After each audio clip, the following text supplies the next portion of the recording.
First contact frustrations.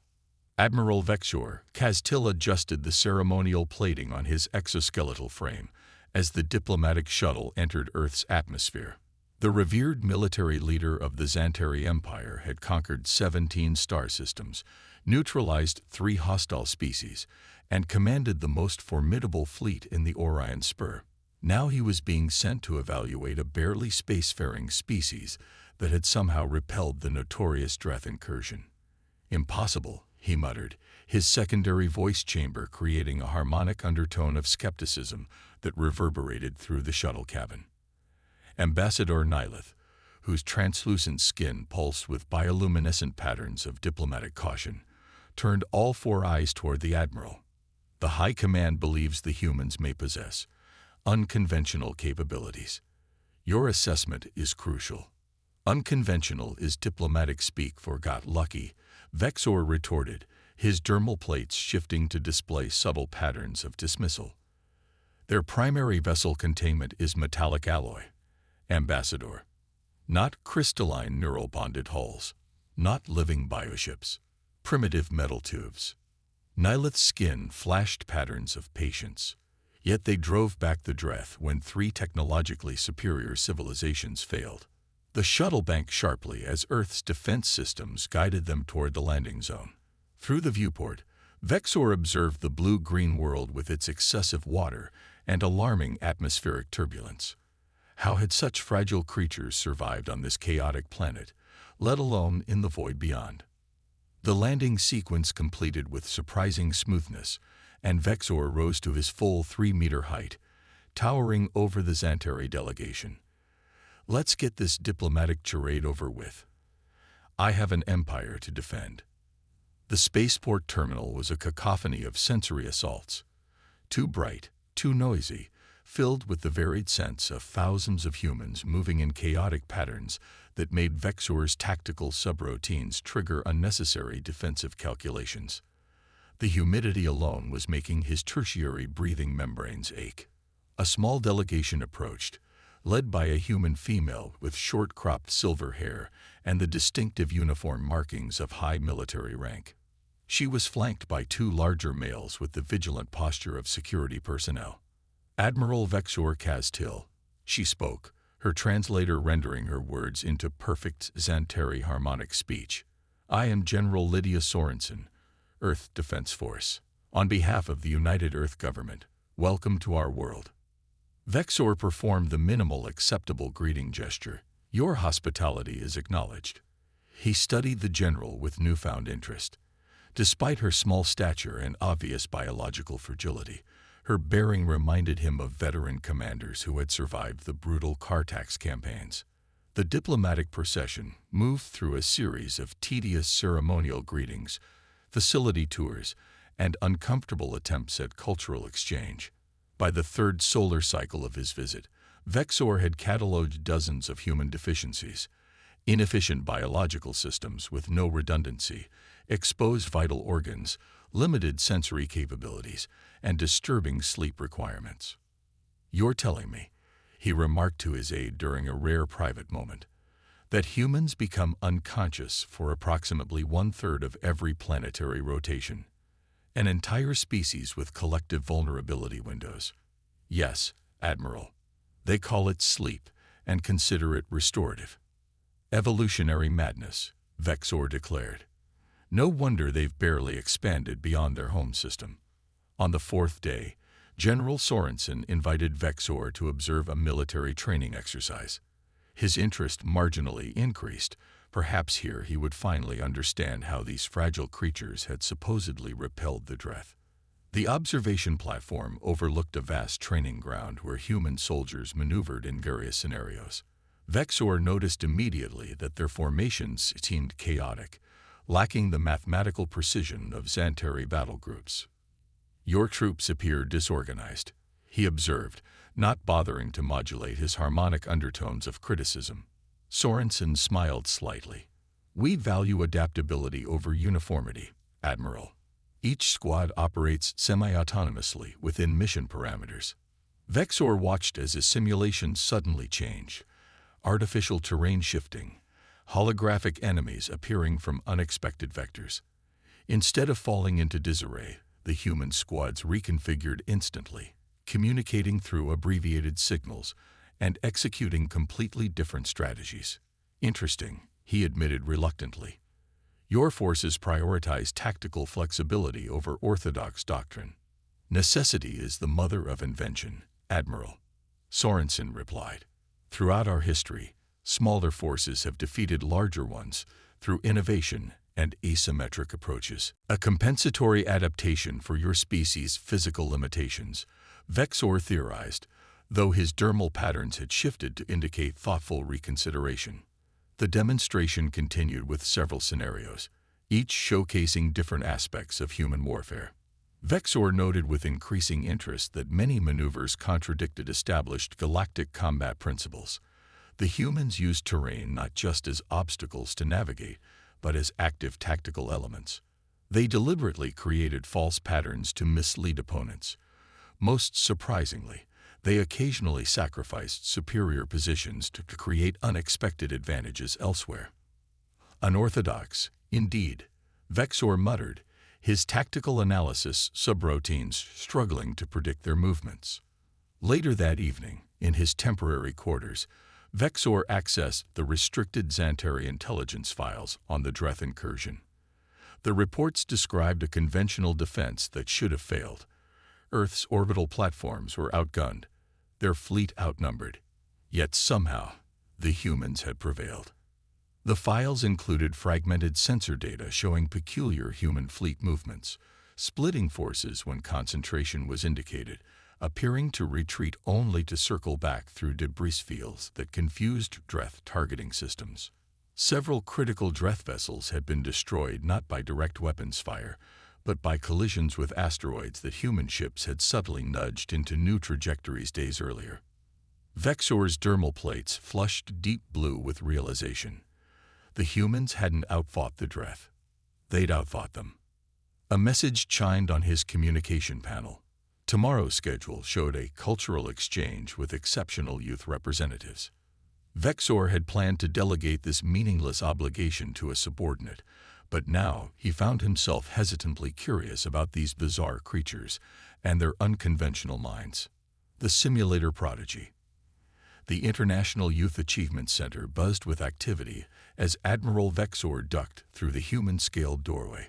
His ceremonial armor had been left aboard the diplomatic vessel, a concession to practicality after scraping against 3 doorframes the previous day. General Sorensen walked beside him, explaining the purpose of the facility. Each year, exceptional young humans from around the world gather here to showcase innovations in science, mathematics, arts, and technology, she said. Your offspring compete for status? Vexor asked, observing a child of approximately 10 Earth years, explaining complex equations to a rapt audience. They compete, collaborate, and create, Sorensen corrected. We believe in fostering innovation from an early age. Vexor's dermal plates rippled with skepticism. In Xantari culture, youths were kept in educational crutches until they reached full cognitive development. The notion of juvenile achievement was nonsensical, like expecting a weapon to function before assembly was complete. A small human female approach, offering him a device that analyzed atmospheric composition. Another demonstrated acoustic harmonics with primitive string instruments. Vexor acknowledged each with minimal interaction, his attention wandering until a commotion from the far corner of the room caught his notice. A crowd had gathered around a holographic display where simulated spacecraft maneuvered in complex patterns. The Admiral's interest peaked as he recognized battle formations, some conventional, others wildly unorthodox. "What is this?" he asked, moving toward the display. "The simulator room," Sorensen explained. "Some of our most talented strategists test their skills there." At the center of the crowd sat a lanky human adolescent, fingers dancing across control interfaces while calling out commands in rapid succession. The youth appeared to be simultaneously managing multiple vessel squadrons against a numerically superior opposing force. "That's Eliza Chen," Sorensen said. 16 years old and already 3-time global champion of stellar command. Vexor watched as the teenager executed a series of maneuvers that defied conventional tactical doctrine. Her outnumbered fleet split into multiple elements, creating vulnerabilities that should have been instantly exploited by the opposition.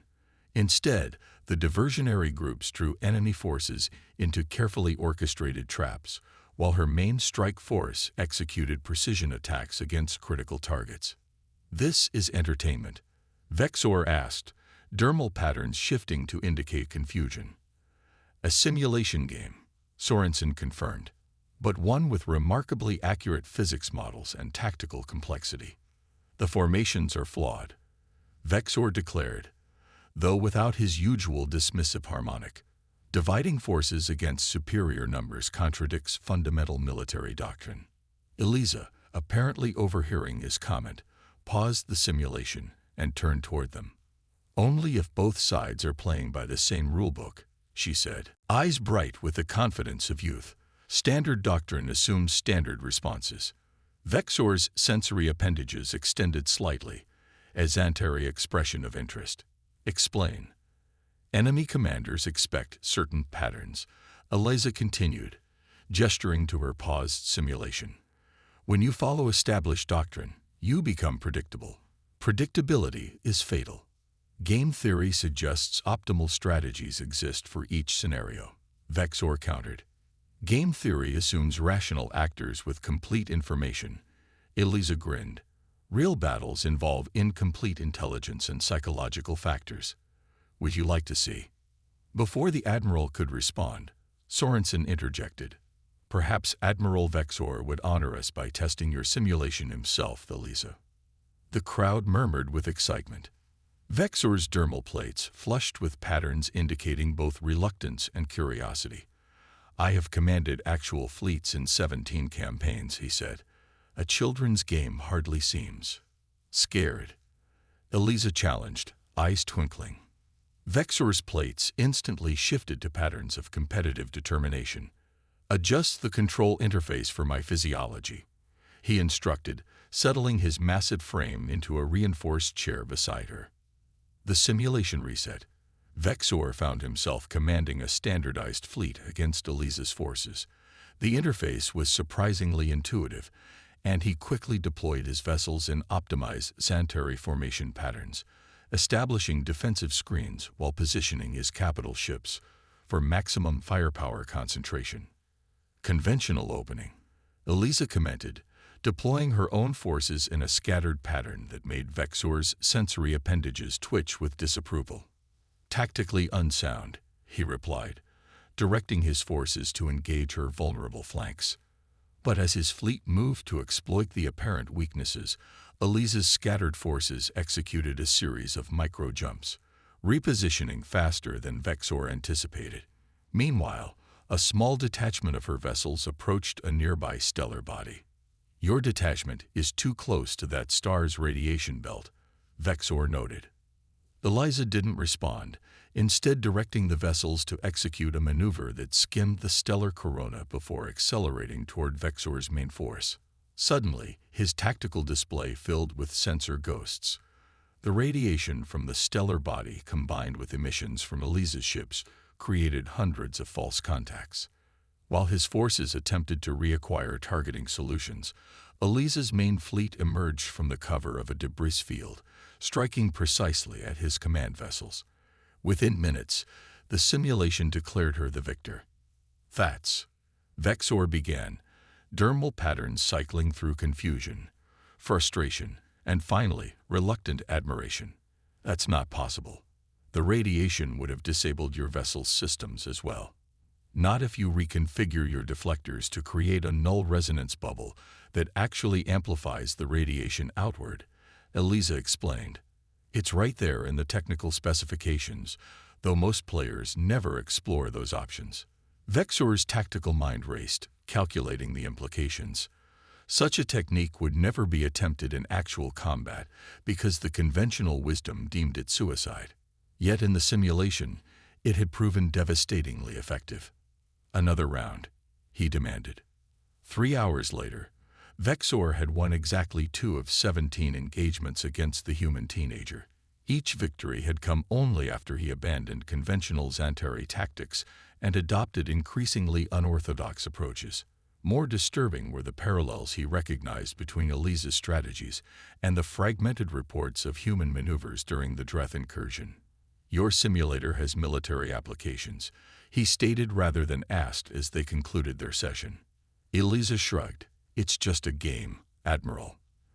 Though I've heard some of our defense strategists play it too." General Sorensen, who had observed the entire session with quiet attention, met Vexor's gaze. "Games have a way of freeing the mind from established constraints, Admiral. When the stakes are virtual, innovation flourishes without fear of consequence." That evening, rather than attending the scheduled diplomatic reception, Vexor remained in his quarters, reviewing recordings of the simulation matches. His tactical analysis subroutines identified 47 distinct maneuvers that contradicted Xantari military doctrine, yet demonstrated superior effectiveness in specific contexts. More disturbing were the questions forming in his analytical mind. How many other impossible strategies had the humans discovered through their recreational simulations? And if a 16-year-old could defeat a veteran commander in simulated combat, what implications did that hold for actual conflict? Vexor opened a secure channel to the Xantari High Command, his dermal patterns displaying urgent significance. "Request permission to extend diplomatic mission and access to all intelligence regarding human military capabilities," he transmitted. "These creatures are not what they appear." Lessons from the unlikely. The Xantari diplomatic vessel, unwavering doctrine, hummed with activity as Admiral Vexor converted an entire deck into an impromptu research center. 3 days had passed since his encounter with Eliza Chen, and the High Command had granted his request for extended mission parameters with unusual swiftness. Holographic displays surrounded the Admiral, showing everything from human historical battle records to gameplay footage from various strategic simulations. A team of Xantari analysts worked continuously, extracting patterns and cataloging anomalies that defied conventional military logic, yet had proven successful in both games and actual combat. "This makes no sense," muttered tactical analyst Colmar, his dermal plates displaying confused agitation. The human commander Wellington at Waterloo deliberately positioned his forces behind a ridge, concealing numbers and sacrificing firing lines. Yet he prevailed, Vexor noted, just as the human Nelson at Trafalgar broke formation to attack perpendicularly. "Such tactics should fail," Colmar insisted. "Yet they did not," Vexor replied, his harmonic undertones conveying thoughtful reconsideration of established principles. Ambassador Nilith entered the research center, her bioluminescent patterns indicating diplomatic concern. "Admiral, the human representatives are questioning your absence from scheduled events. They've requested an explanation."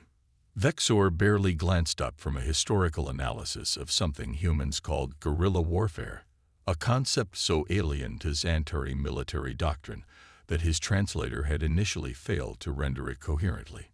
"Tell them I am indisposed," he replied, "or conducting important research. Both are true." "May I ask what exactly you're researching with such urgency?" Nilith's patterns shifted to indicate personal curiosity rather than official inquiry. Vexor's dermal plates rippled with uncertainty, a rare display for the decorated commander. "Ambassador, in 17 campaigns, I have never encountered a species that approaches warfare as humans do. They reject optimization. They violate established doctrines. They introduce random variables deliberately.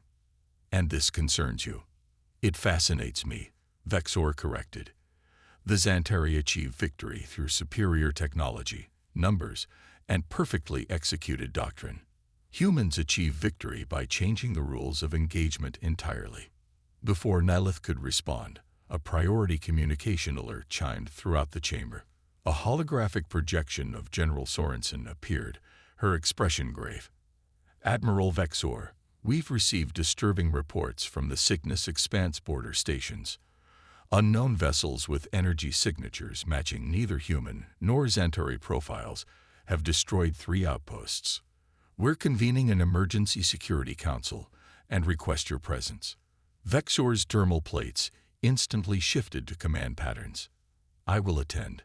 Send coordinates. 30 minutes later, the Admiral found himself in a secure Earth Defense Force command center, surrounded by human military leaders studying long-range sensor data. The atmosphere was tense but controlled. There was none of the emotional volatility he had expected from humans facing crisis. General Sorensen nodded to Vexor as he entered. Admiral, we've identified at least 7 unknown vessels approaching the Proxima colony. Their technology appears to incorporate elements we've never encountered. Vexor studied the sensor readings, his tactical analysis subroutines processing the data. Energy signatures suggest weapons capacity exceeding both our civilization's frontline vessels. Their formation patterns indicate coordinated intelligence rather than autonomous operation. A human male with the insignia of Fleet Command spoke up. We've dispatched the 7th Fleet to intercept, but they won't arrive for 18 hours. The colony's defenses can't withstand concentrated bombardment for more than 6. The Xantari 3rd Expeditionary Fleet is conducting exercises in the relatively proximal Ta-Ceti system, Vexor offered, surprising himself with the voluntary information sharing.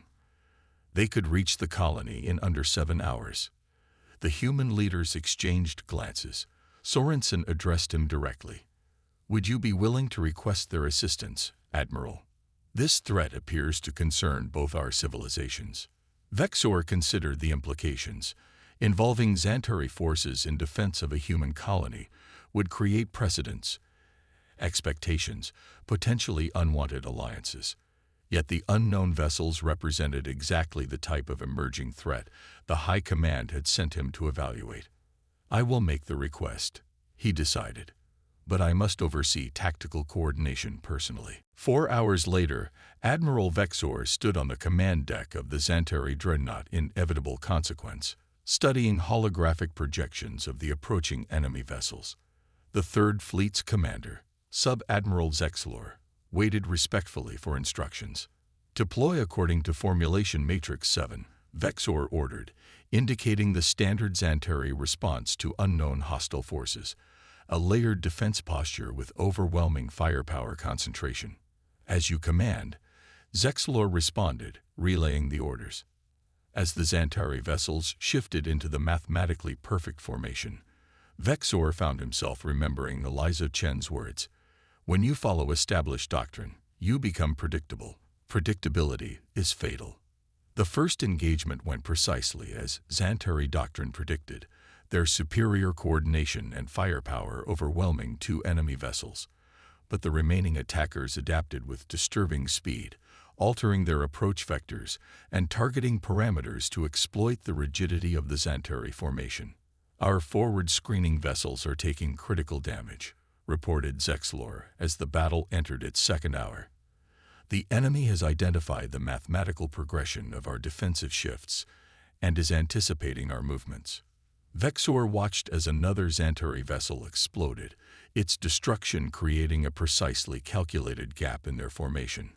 The enemy immediately exploited the opening, driving toward the vulnerable colony beyond. Conventional doctrine had failed. Predictability had become fatal. New orders, Vexor declared, his dermal plates displaying patterns so unconventional that Zexlor's sensory appendages twitched in confusion. Disengage Tactical Coordination Network. Each vessel commander will operate autonomously under general mission parameters. Disengage the network. Zexlor repeated, harmonics indicating alarm.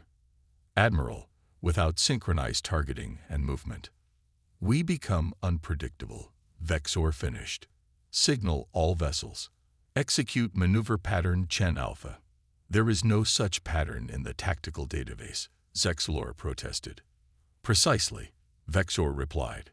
Transmit these coordinates and instructions. As the Xantari fleet broke formation and began executing the seemingly chaotic maneuvers Vexor had observed in Eliza's simulation, The Admiral opened a channel to Earth Defense Force headquarters.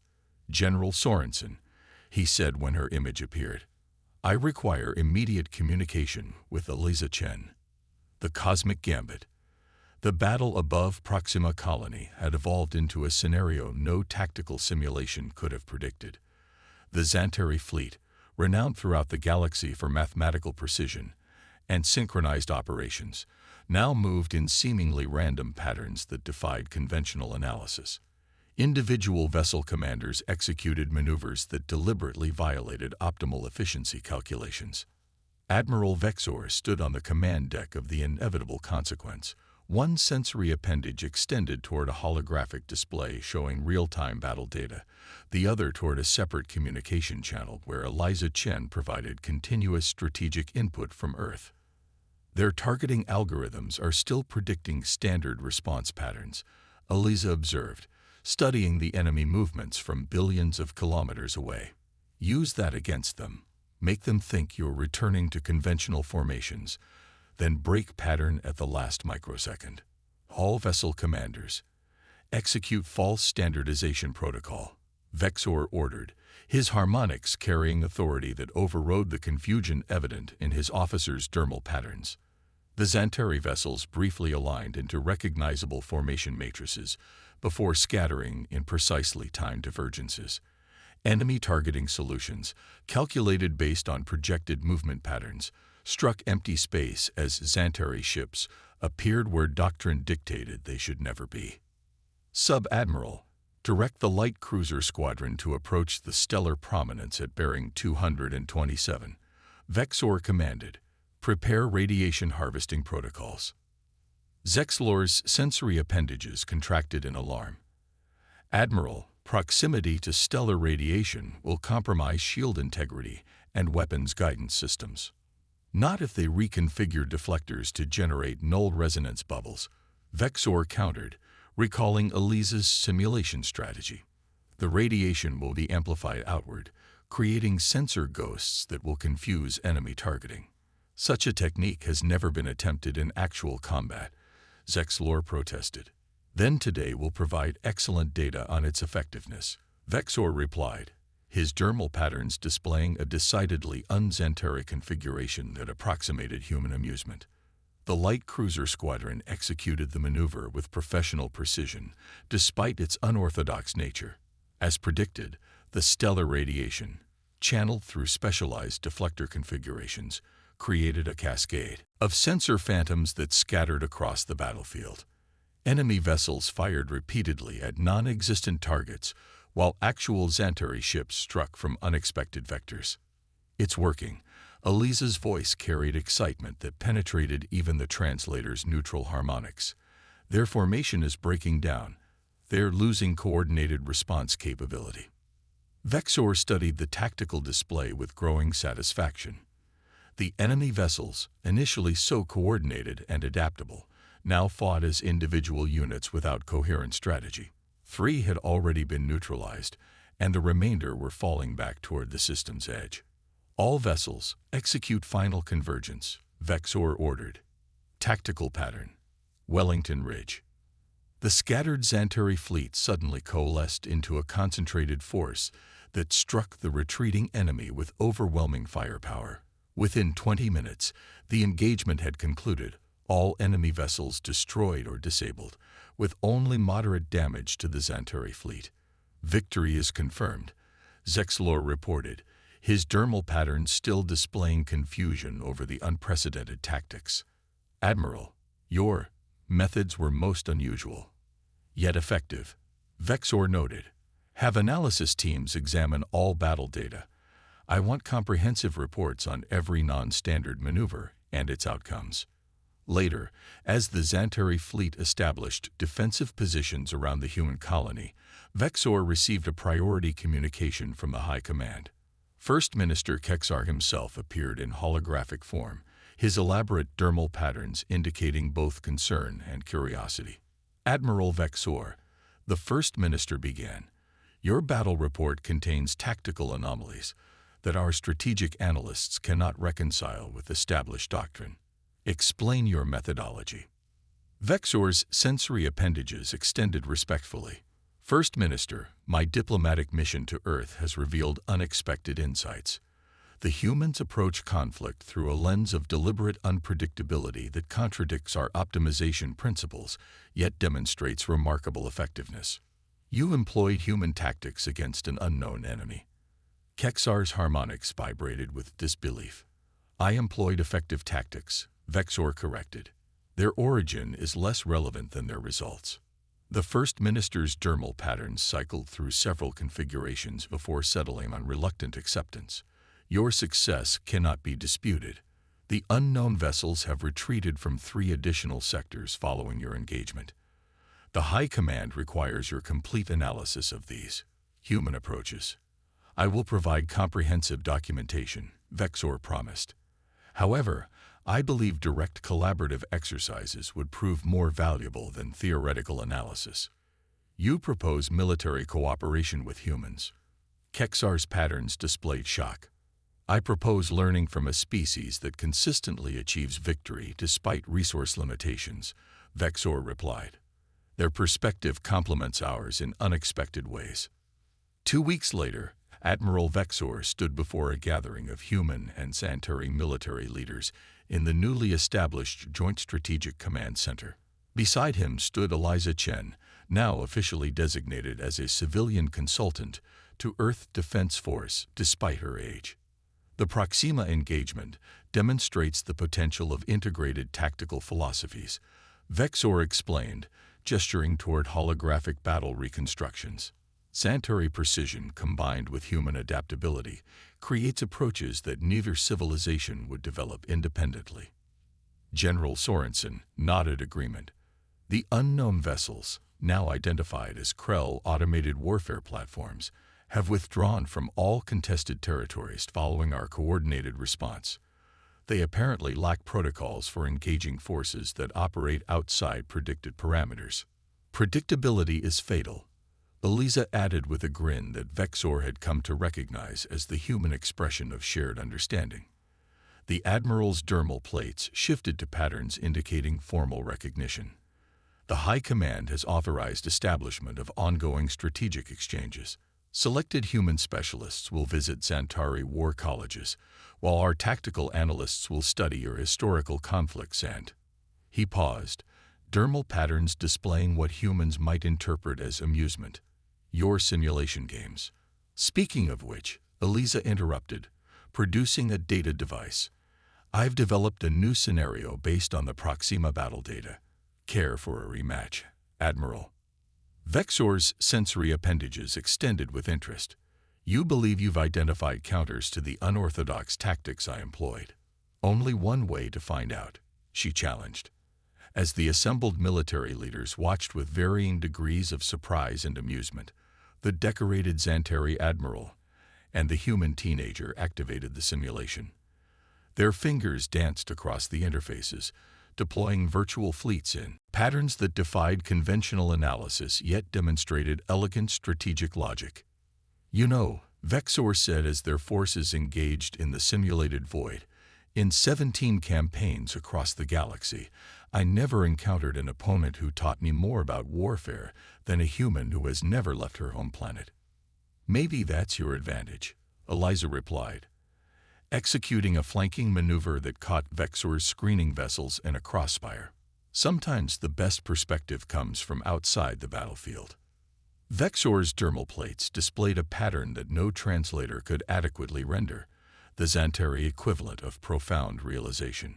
Perhaps that was humanity's greatest gift to the galaxy, the ability to see beyond established truths, to imagine alternatives that more advanced civilizations had long since dismissed as impossible.